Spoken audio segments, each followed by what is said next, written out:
I have always had the deep understanding for myself that if anything was going to move forward in my life, that I was going to have to be responsible for making that happen. I know that to be true now and can articulate it as you are responsible for your life. And if you're sitting around waiting on somebody to save you, to fix you, to even help you, you are wasting your time, because only you have the power to take responsibility to move your life forward. And the sooner you get that, the sooner your life gets into gear. This is what I know from doing 25 years and thousands of interviews on the Oprah show. It does not matter where you come from. I have seen people come out of the desert, walk across the desert, being born in the most dire circumstances.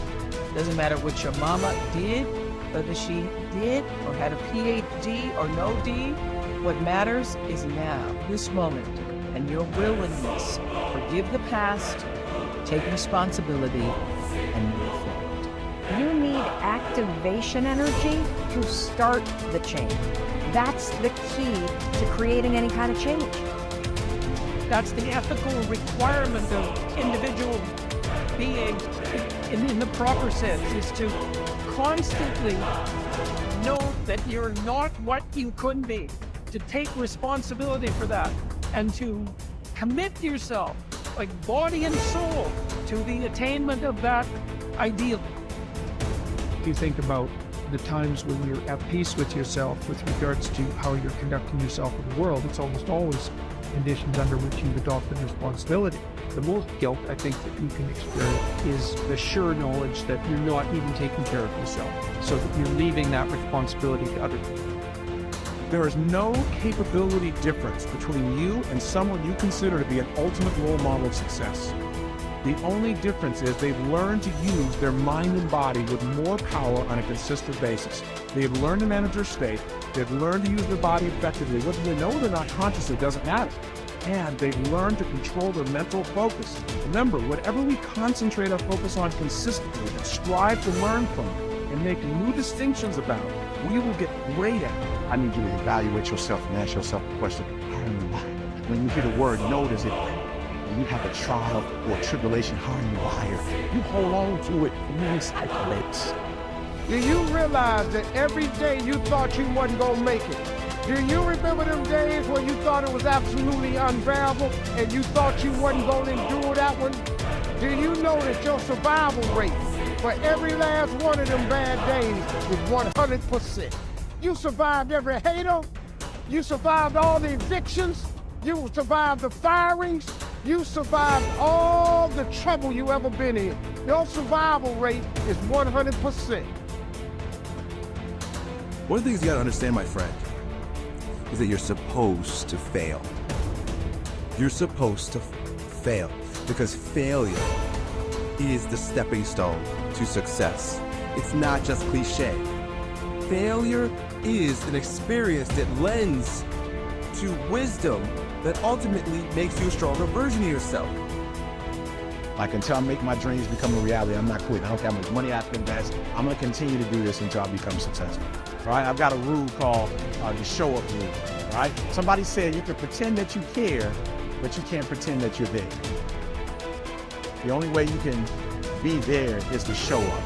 And what I'm asking you to do for me, you'll never be a failure if you show up every single day. Every single day when I come, I show up and I let failure know. Failure is not an option. So what, it takes 12 years to get a point. Failure is not an option.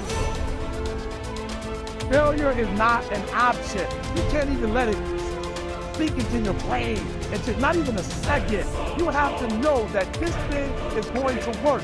Come bad or high water, whatever it is that I set out to do, it may not happen in 6 months, it may not happen in a year, it may not happen in 2 years, but at some point, my dream is going to become a reality. Concentrate every minute like a Roman, like a man, on doing what's in front of you with precise and genuine seriousness, tenderly, willingly, with justice. And on freeing yourself from all other distractions. Yes, you can, if you do everything as if it were the last thing you were doing in your life, and stop being aimless, stop letting your emotions override what your mind tells you. Stop being hypocritical, self-centered, irritable. You see how few things you have to do to live a satisfying and reverent life. If you can manage this, that's all even the gods can ask of you. Do not disturb yourself by picturing your life as a whole.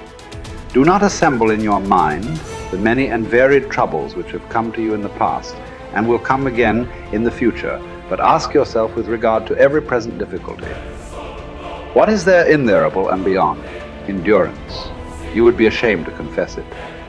And then remind yourself that it is not the future or what has passed that afflicts you, but always the present, and the power of this is much diminished if you take it in isolation and call your mind to task if it thinks that it cannot stand up to it when taken on its own.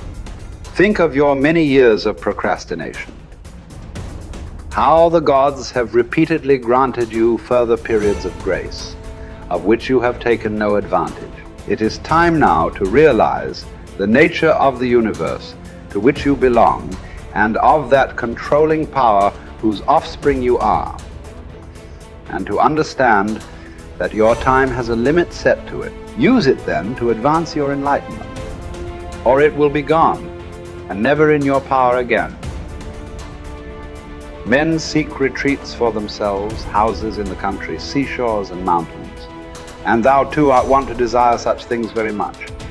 But this is altogether a mark of the most common sort of men, for it is in thy power whenever thou shalt choose to retire into thyself. For nowhere, either with more quiet or more freedom from trouble, does a man retire than into his own soul, particularly when he has within him such thoughts that by looking into them he is immediately in perfect tranquility. And I affirm that tranquility is nothing else than the good ordering of the mind. Constantly then give to thyself this retreat and renew thyself, and let thy principles be brief and fundamental, which as soon as thou shalt recur to them will be sufficient to cleanse the soul completely, and to send thee back free from all discontent with the things to which thou returnest.